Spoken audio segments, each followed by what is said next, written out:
के अनमोल रतन जो आज हम सबको छोड़कर चले गए। सारे देश की आंखें नम हैं। 9 तारीख वो दिन था जब भारत के ऐसे व्यक्ति ने इस दुनिया को अलविदा कहा जिन्होंने टाटा कंपनी को बुलंदियों पे पहुंचाया, जिसका प्रॉफिट 50% बढ़ा दिया। जब वो कंपनी के सर्वे सर्वा बने थे तब कंपनी कहाँ थी और आज कंपनी कहाँ है। आज भारत का एक बड़ा नाम, और उनका नाम भी रतन और वो भी रतन। जी हाँ दोस्तों, मैं बात कर रहा हूँ हमारे देश के बड़े उद्योगपति, बड़े दानवीर, बड़े दानशूर, जिनसे हम सब कुछ सीखते हैं, ऐसे महामानव श्री रतन टाटा जी की। इनके जीवन के 5 ऐसे किस्से मैं आपको बताने वाला हूं जिन किस्सों को सुनकर आप हैरान हो जाएंगे कि ऐसे भी व्यक्ति हो सकते हैं। नमस्कार दोस्तों, मेरा नाम है अंकित मिश्रा और स्वागत है आप सबका मेरे चैनल पर। दोस्तों, हम 5 बातें ऐसी रतन टाटा जी के जीवन से लेके आए हैं जो बातें आपको हैरान कर देंगी। सबसे पहला किस्सा आप सब जानते हैं बिल फोर्ड का, फोर्ड कंपनी का। दूसरा किस्सा ताज होटल का। तीसरा किस्सा है टाटा कंपनी में जमशेद टाटा को छोड़ पहले 5 मालिकों का कोई वारिस नहीं था। हम टाटा फैमिली का फैमिली ट्री समझेंगे। उसके बाद देखेंगे हम रतन टाटा भारत या दुनिया के सबसे अमीर आदमी क्यों नहीं है। और उसके बाद देखेंगे हम एक पाकिस्तानी उद्योगपतियों का किस्सा जो आपको हैरत में डाल देंगे और रतन टाटा जी के प्रति आपके विचारों को, आपके भावनाओं को, आपके रिस्पेक्ट को और बढ़ा देगा।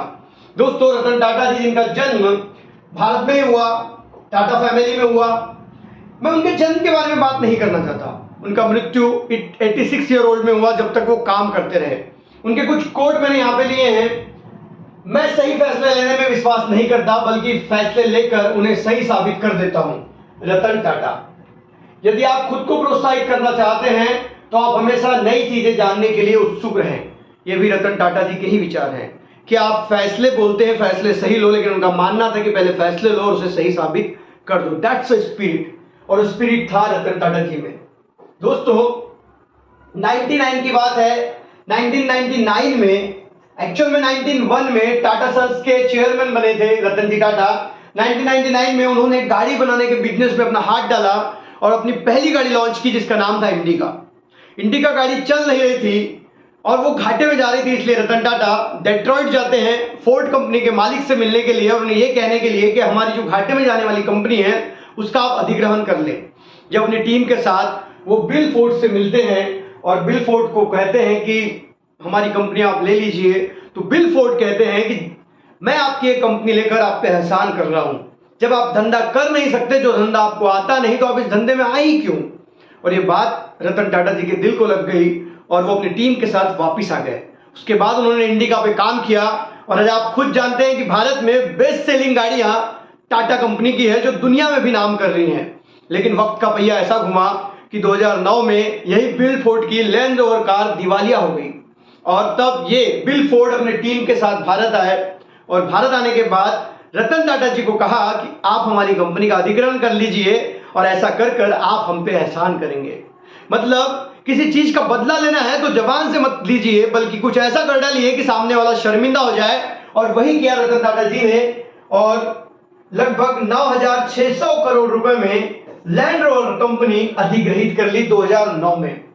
That's a true result, that's a perfect return gift to Bill Ford. Bill Ford खुद शर्मिंदा था कि मैंने कितने बड़े आदमी के साथ इस प्रकार का व्यवहार किया था। ये था रिजल्ट। ठीक है, अब अगर हम आगे देखते हैं तो ताज होटल पे आप सब जानते हैं 24/11 का हमला, हमारे देश का एक काला दिन, जिस दिन 24/11 में हमारे ताज होटल पे हमला हुआ था और इस ताज होटल के हमले में बहुत सारे लोग मरे थे। ताज होटल खराब हो चुकी थी उस समय। जो भी लोग वहां पे इंजर्ड हुए थे दोस्तों, उनके हॉस्पिटल का खर्चा टाटा कंपनी ने उठाया था। इतना ही नहीं तो ताज होटल के पूरे कर्मचारियों को जितने दिन ताज होटल बंद रहा उतने दिन सैलरी भी मिलती रही। इतना ही नहीं तो ताज होटल के बाहर जो होटल्स हैं, जो ठेले वाले हैं, उनकी तक मदद की थी रतन टाटा जी ने। ऐसे बड़े दिल के व्यक्ति थे रतन टाटा। और उनकी कंपनी में काम करने वाले लोगों को गवर्नमेंट कंपनी में काम करने से मन फील आता है, क्योंकि वो अपने कर्मचारियों का साथ कभी नहीं छोड़ते।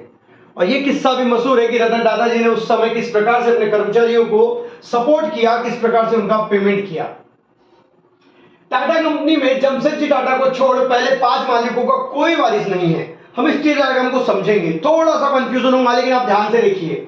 जमशेद जी टाटा जिन्होंने टाटा कंपनी की नींव रखी 1887 में, 1904 में जमशेदजी टाटा हमको छोड़कर जाते हैं। उसके बाद उनके बेटे सर दोराबजी टाटा कंपनी के चेयरमैन के पद पर आते हैं। 1932 में उनका देहांत होता है। उसके बाद सर दोराबजी टाटा की बड़ी बहन के बेटे नौरोजी सकलतवाला ये चेयरमैन बनते हैं 32 में, लेकिन 1938 में ये भी छोड़कर चले जाते हैं। उसके बाद जमशेदजी टाटा के चचेरे भाई JRD Tata and sons company के चेयरमैन बनते हैं और 1991 में वो रिटायर हो जाते हैं। उसके बाद वो चेयरमैन बनाते हैं रतनजी टाटा को। रतनजी टाटा जो कि रतन टाटा द्वारा, मतलब ये रतन टाटा और ये रतन टाटा में अंतर है, ये रतन टाटा जिनका संबंध इधर से है, उनके बेटे नवल टाटा को गोद लिया रतन टाटा ने, और नवल टाटा के पुत्र है रतनजी टाटा जिनकी मम्मी का नाम सोनू था। एक्चुअली रतन टाटा जी को 2 बीवियां हैं, जिसमें से सोनू नाम की जो बीवी है उनके बेटे थे रतनजी टाटा। नवलजी टाटा का डिवोर्स हो चुका था, इनकी दादी ने इनकी परवरिश की। अब रतन टाटा जी के बाद हम जानते हैं कि 2012 में रतन टाटा रिटायर हो गए। उसके बाद साइरस मिस्त्री को 2016 में चेयरमैन बनाया गया। अब जो ये साइरस मिस्त्री है ये कौन है? तो ये रतन टाटा जी के सौतेले भाई के साले थे और इन्हें 2016 में कंपनी से निकाल दिया गया। उसके बाद अभी जो चेयरमैन है वो है नटराजन चंद्रशेखर, टाटा कंपनी के चेयरमैन है नटराजन चंद्रशेखर।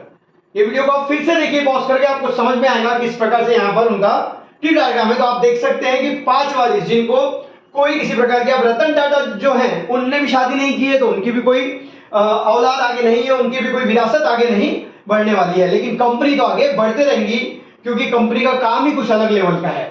रतन टाटा भारत या दुनिया के सबसे अमीर आदमी क्यों नहीं है? What is the reason behind it?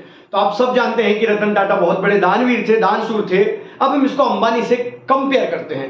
दोस्तों, धीरूभाई अंबानी ने एक कंपनी बनाई और वो कंपनी उनके बेटों को दे दी, 2 बेटों को। 2 बेटों में कंपनी का बंटवारा हुआ और आज मुकेश अंबानी कहीं तो भी आसमान छू रहे हैं। लेकिन मुकेश अंबानी के बाद वो कंपनी उनके बच्चों को ही मिलेंगी, मतलब वो उद्योगपति हैं, बिजनेसमैन हैं, व्यापारी हैं। लेकिन रतन टाटा जी सिर्फ उद्योगपति थे, क्योंकि इनकी जो कंपनी है, जो टाटा सन्स है, उसको जो रन करते हैं वो करती है टाटा ट्रस्ट, और कंपनी के 66% शेयर टाटा ट्रस्ट के पास है और लगभग 50 से 60% इनकम दान कर दी जाती है, क्योंकि टाटा कंपनी को एक ट्रस्ट रन करता है, ना कि कोई व्यक्ति।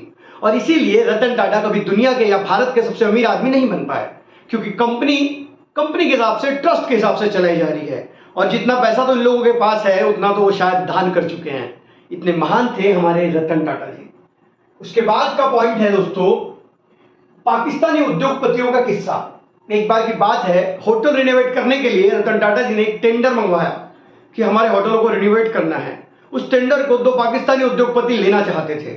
उन्होंने बहुत बार कोशिश करी कि वो रतन टाटा जी से मिल सके, लेकिन रतन टाटा जी से उनकी मीटिंग फिक्स नहीं हुई। थक हार कर वो रतन टाटा के ऑफिस में पहुंच गए, लेकिन फिर भी रतन टाटा उनसे नहीं मिले।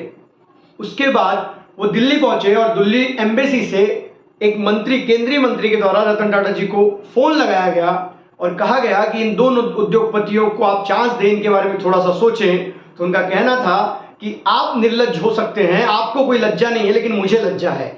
और उन्होंने पाकिस्तान के 2 उद्योगपतियों को कोई टेंडर नहीं दिया।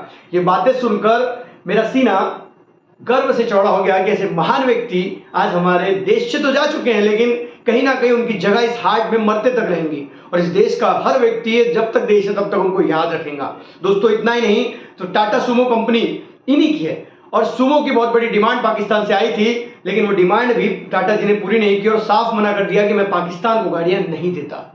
इस जज्बे का इस सलाम जितने बार करोगे उतना कम है, क्योंकि इतने बड़े लेवल पे डिसीजन लेने वाले रतन टाटा थे।